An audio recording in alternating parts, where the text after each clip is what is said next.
8 février. Une sagesse pour aujourd'hui, le rôle du disciple.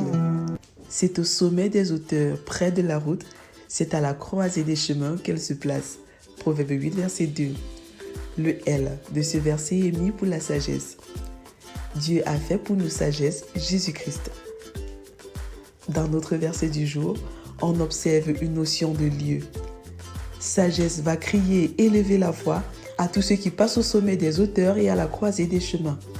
Ce qui veut dire que sagesse va s'adresser à tout le monde, quelle que soit sa position sociale et géographique sur la terre. À la croisée des chemins, l'homme sans Dieu depuis la chute ne sait ni ce dont il a besoin, ni quelle direction prendre, ni comment y marcher. Étant ainsi privé de Dieu, Dieu avait le choix de le rechercher ou de le laisser dans cet abîme. Mais Dieu a fait le choix de le rechercher pour le reconnecter à lui. Sans l'intervention puissante et souveraine de son Créateur, il était impossible pour l'homme de retrouver le chemin, de connaître la vérité et d'avoir la vie.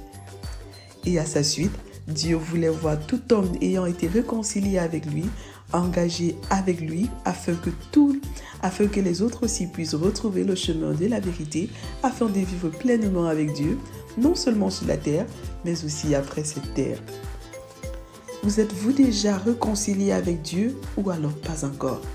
Jésus dit, c'est vous qui êtes le sel de la terre. Matthieu 5, verset 13a.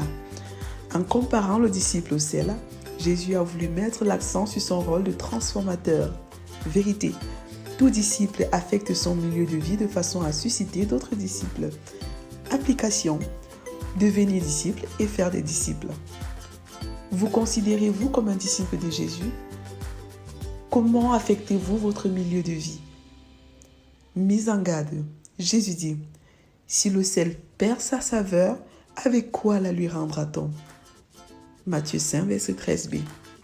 Prions ensemble. Père, accorde-moi de jouer mon rôle de sel et de lumière du monde dans mon milieu de vie. Au nom de Jésus, Amen. Lecture pour aujourd'hui. Psaume 36 à 40, Proverbe 8, Lévitique 22 à 24. Vous êtes bénis.